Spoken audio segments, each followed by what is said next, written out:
Welcome back to SledgeHammer Horror, guys. I am Ken Sledge, and let's talk horror.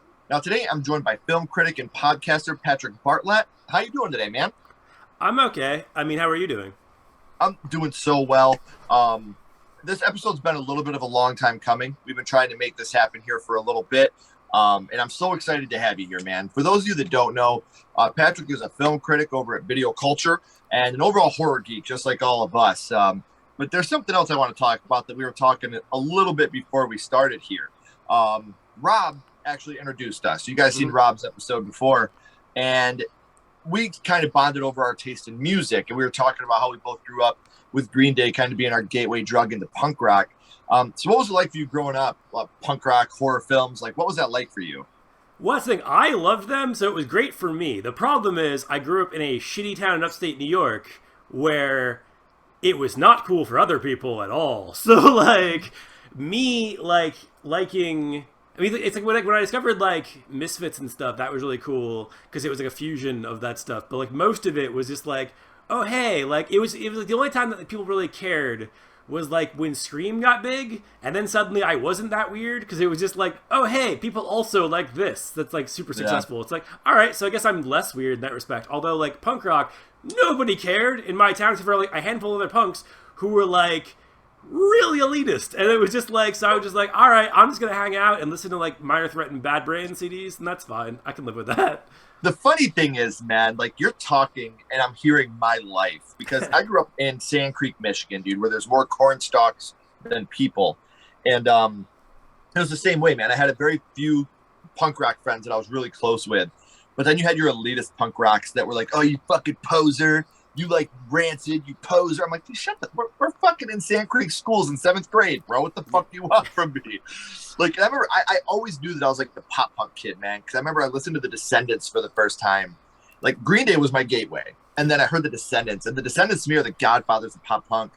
Back in the 80s, they were still, fast, upbeat punk music, singing about their shitty breakup with their girlfriends. So, I always knew that, Descendants was kind of, my bag. But, and it's funny because, you were just talking about, Scream. And it's so funny because we were kind of elitist in our own way because horror was our thing and we were the weirdos. And then Scream came out and everybody got into horror. And it was hey, that's my thing. Fuck you. You can't watch horror movies. You made fun of me for this shit and now you're watching it? So, I totally get that aspect of it, too. Were you more welcoming to the horror community, or? Yeah, I mean, that's the thing is, for me, it was, in terms of horror, I always, because I guess for me, because it was never, a situation where, cause, I mean, when I was really little, it was, horror was the biggest thing in the world. So, when it kind of died off and I was, the only one who really cared, it wasn't I was, suddenly holding it very closely. It was just, when it started to come back, I was oh, so this is basically just the way things were before. I mean, because I remember, I was in, I've talked about before, when people tell, your best, theatrical experiences, my favorite theatrical experience I've ever had in my entire life was in my shitty town, with this tiny-ass theater. The night Scream 2 came out, that was packed to the gills with, everybody in my school. And, it was the one time where I wasn't that weird.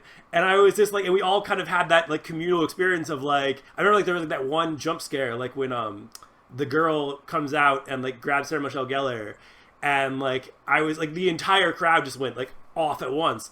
And I was this is the coolest thing I've ever seen in my entire life. I was I've never, I just watch stuff generally in my room at my parents' house by myself. So it's I've never really had this experience.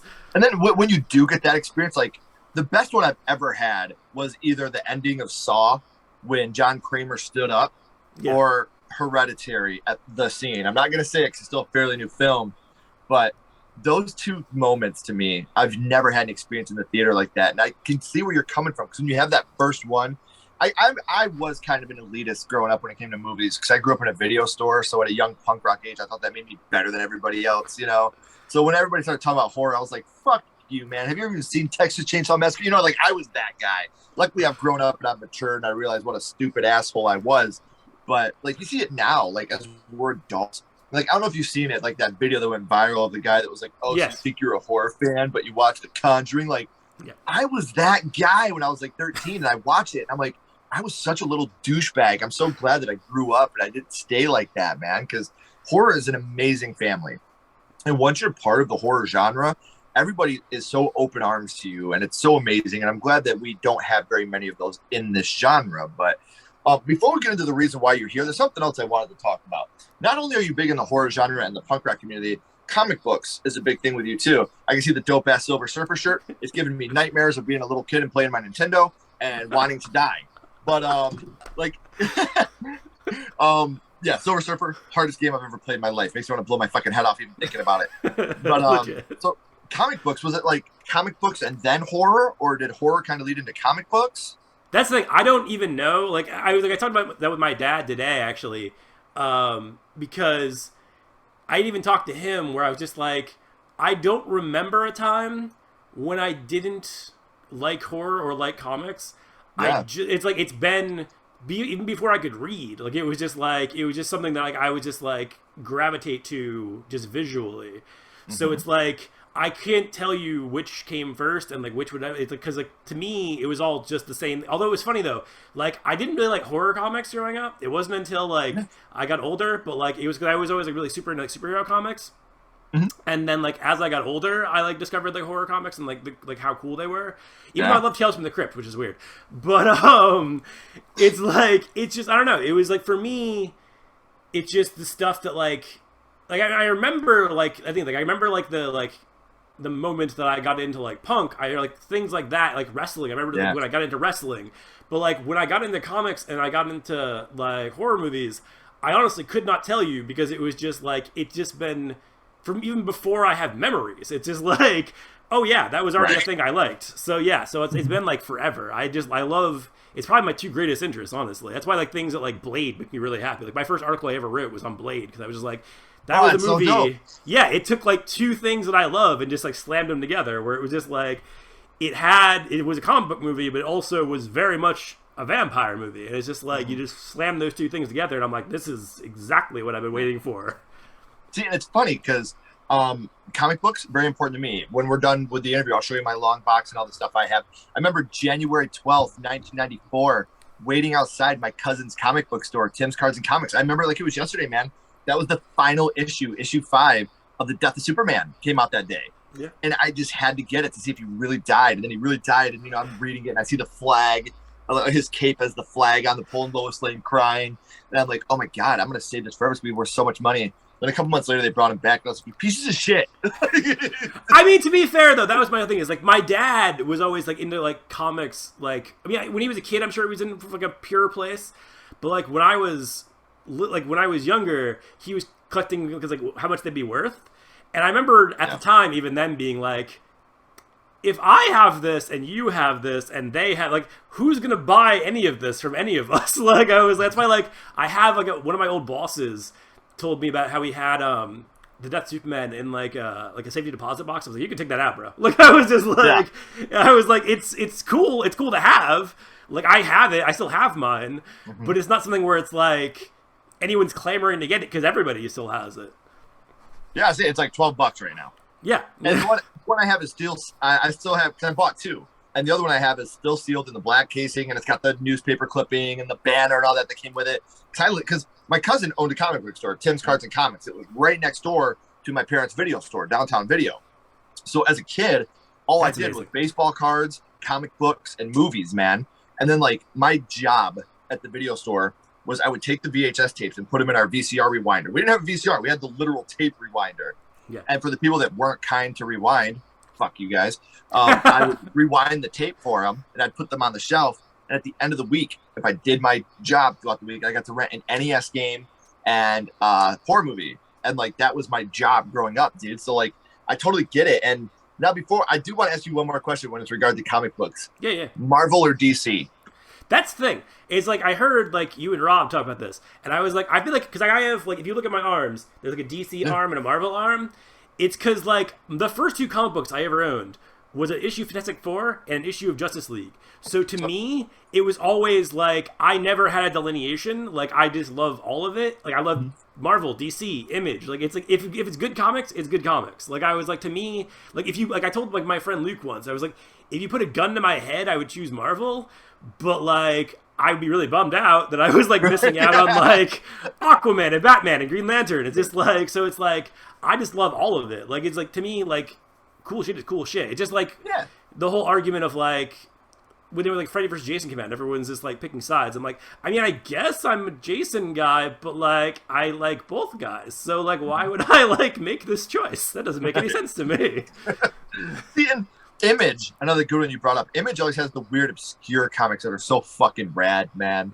There's so many Image comics that I'm such a huge fan of. 10 Oh yeah, grand in recent years especially is amazing. Like they do like they became like this like they went from being like kind of the most like kind of shallow superhero comics like Youngblood to being like now it's like the most like interesting like high-minded ideas. And I was like that's why most of what I collect is Image. Like I mean I still love Marvel and DC, but most of what I actually collect like that I like pay for is Image because it's generally really good. It's like creators go to do like their weird shit and it's amazing.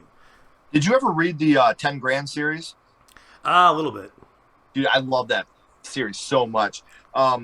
Yeah, and for me, like I said, when it comes to movies, I was always Marvel. When comic books, it was DC. DC was always kind of like the more adult, dirty, grungy shit to me, where Marvel was more like colorful, kiddie shit. So, but like you said, though, I dig them both. I wouldn't want to get rid of either one, But if you were like, hey, do you want to read, I don't know, any Marvel or any DC? I'm probably gonna pick because my favorite graphic novel of all time is now I can't think of the name of it, and it's sitting right over here. It's the DC one where they're all God, now I sound like an idiot. Identity Crisis. I love Identity Crisis. Yep. Yeah, I love that one. So if you want, like, hey, do you want to read the Age of Ultron graphic novel or the Identity Crisis? I'm gonna pick Identity Crisis just because I think that's one of the best detective stories of all time, and it just happens to be a DC Comics detective story. So totally down with it. But man, I've talked your ear off enough, Patrick. We know what you're doing now, but I want to go back to the past, my friend, and I want to talk about what got you started in the horror genre, your first horror movie, and your first horror movie was. I mean, the first one I remember was Nightmare on Elm Street. Like, I know this one came before that. Yeah, exactly. You're right. But it was like, when I was really little, I remember watching like Universal Monsters, but I couldn't tell you which ones I watched before that. I just remember Nightmare on Elm Street because it was like, it perfectly... Like, I remember, like, Rob was saying, like, him being, like, he had to, like, leave the room, and I was like, see, I always had the exact opposite, where I'd be, like, so paralyzed by fear that I would just be staring at it and couldn't stop. And so, yeah, so Nightmare on Elm Street, I'll never forget, like, I came into it on TV when they were doing the whole bit with, like, Tina, and, like, when Nancy's having the dream after Tina's died, and I really like was just like, what is going on? Like it was just like it was just the scariest thing my tiny child brain had ever experienced in front of me. It was just like I can't even put into words like how deeply terrifying it was to me. Like that's why like the series is weirdly wildly inconsistent, but that original movie still scares the shit out of me because of that stuff. Yeah. And do you remember how old you were when you had watched it the first time? My guess would be like 4 or 5. Yeah.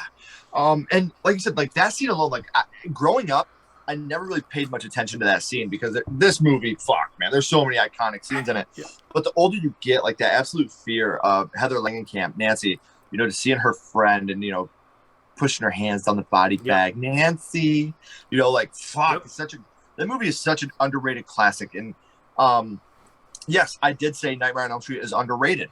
And I will always feel that Nightmare on Elm Street is underrated because the budget they had for that movie should not have gotten back what they did.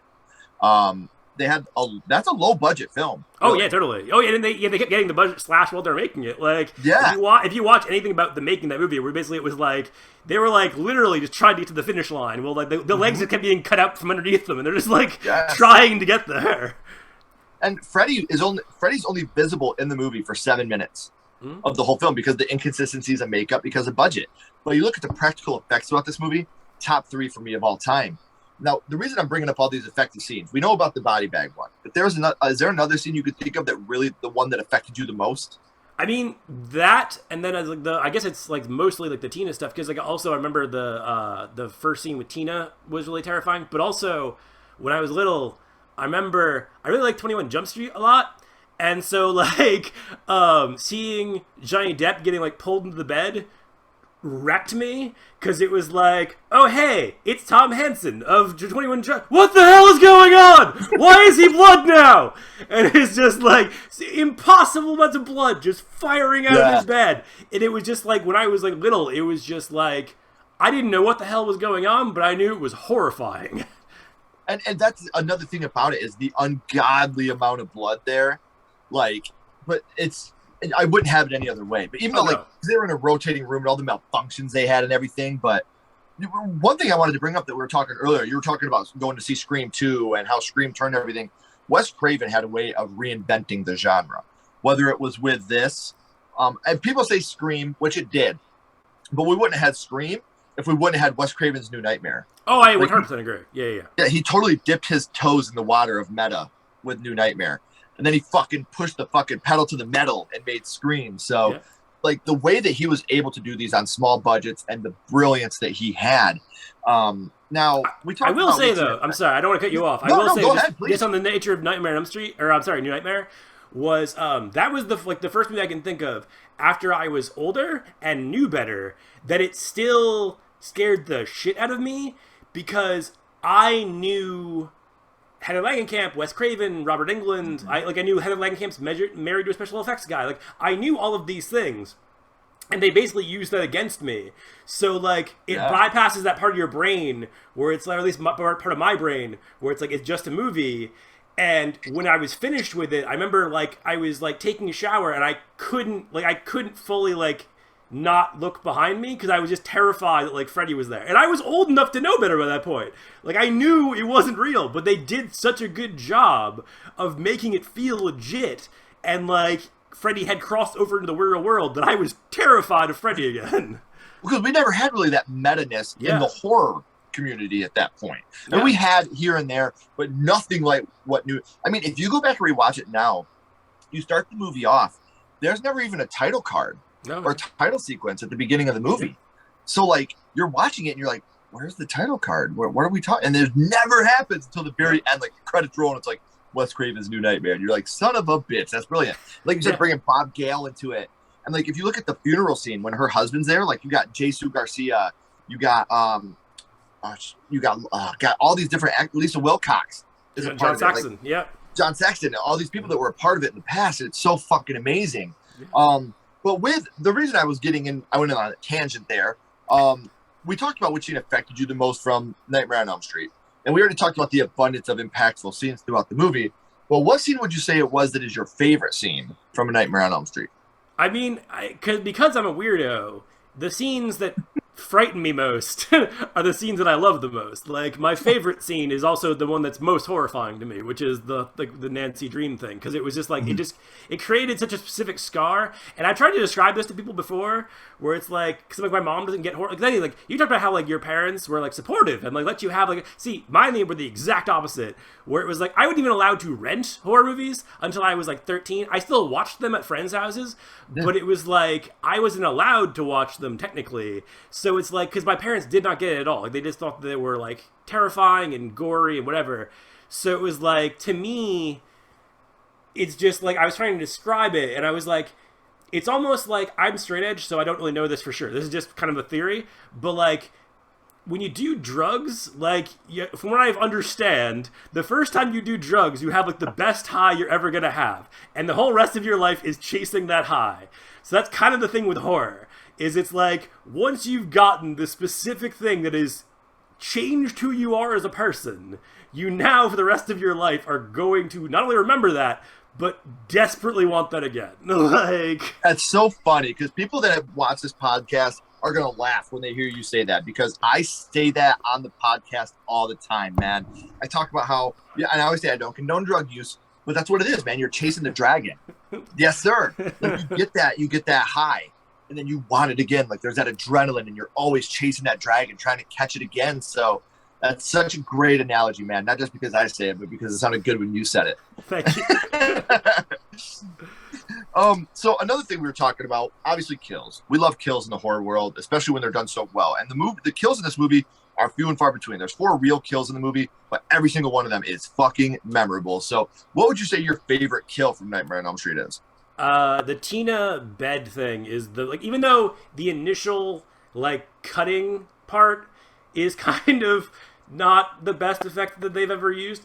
The whole after the cuts happen, the blood seeps out, and then her being dragged up the walls while you're watching her bleed out, while you're watching her like boyfriend Rod like in the shot, like screaming, and it's just like it's so cool, and it's so like even though I know how they did that, it still tricks my brain enough to be like that is just fantastic to look at. Like it's like I know how you did that. But I almost at a certain point, I'm like, nope, it's just, that just existed. That's a thing that happened that you caught on film. And it's funny, because like I would take that effect over CGI any day of the week, man. And the reason I'm bringing up CGI right now is it's about to lead me into my next question. Something I've just recently started asking here on the podcast is, would you like to see this movie remade today? Obviously, that's already happened with Nightmare on Elm Street. What are your opinions on the Nightmare on Elm Street remake? I really try to be positive at all times, but fuck that movie. Fuck it so hard. I have nothing positive to say except for I do think Kyle Gallner, always a delight in everything I've ever seen him in. Kid Flash, good stuff.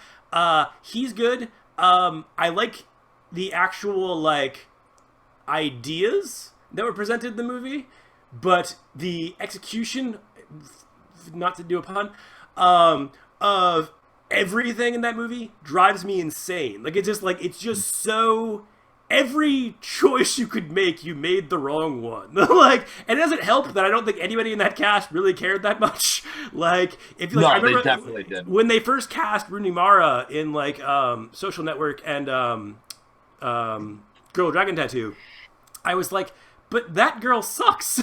And then like I watched those movies and I was like, oh no, she just didn't give a shit about that movie. Like she did Nightmare. She's really good. Yeah, she was just like, she was there for a paycheck, which is fine. Mm-hmm. But like, even like Clancy Brown, who was always wonderful, like still just doesn't elevate. And like even Jackie Earle Haley, I know he tried. I'm sure he tried. He looks like he's trying, but like it just also doesn't help that like it fitted into Platinum Dunes' thing of like blatantly lying, where like I remember like when they were like doing the Friday the 13th remake, which actually I do enjoy, but they were like, it's a bold new invention of the franchise, and I was like, I watched it, I'm like, no, this is Friday the 13th Part 12. Like I was like, which is fine. I'm not in any way mad at that, but it's like you didn't reinvent anything. You just gave me more of what I already enjoyed, which I'm not mad about.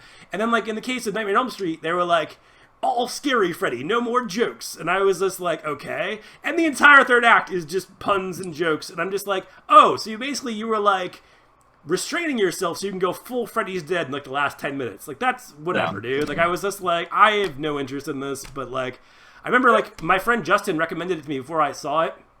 And the girl I was with at the time, I was like, next time I see Justin, remind me to punch him in the fucking face. I was like, holy shit. There are things that me personally, like, I respect about it. Like, I love the idea of the micro naps. Like, you could be awake and still fall asleep. Oh, there are good ideas. I like, but what I dislike about it outweighs what I like about it. Like we were talking about how I love the amazing, like, the practical effect in the original where he pushes his face up against the latex above her bed. Such a great effect. And then they do it in CGI in the remake, and it looks so shitty. Like, if you're going to remake one of the greatest horror practical effect movies of all time, use practical effects.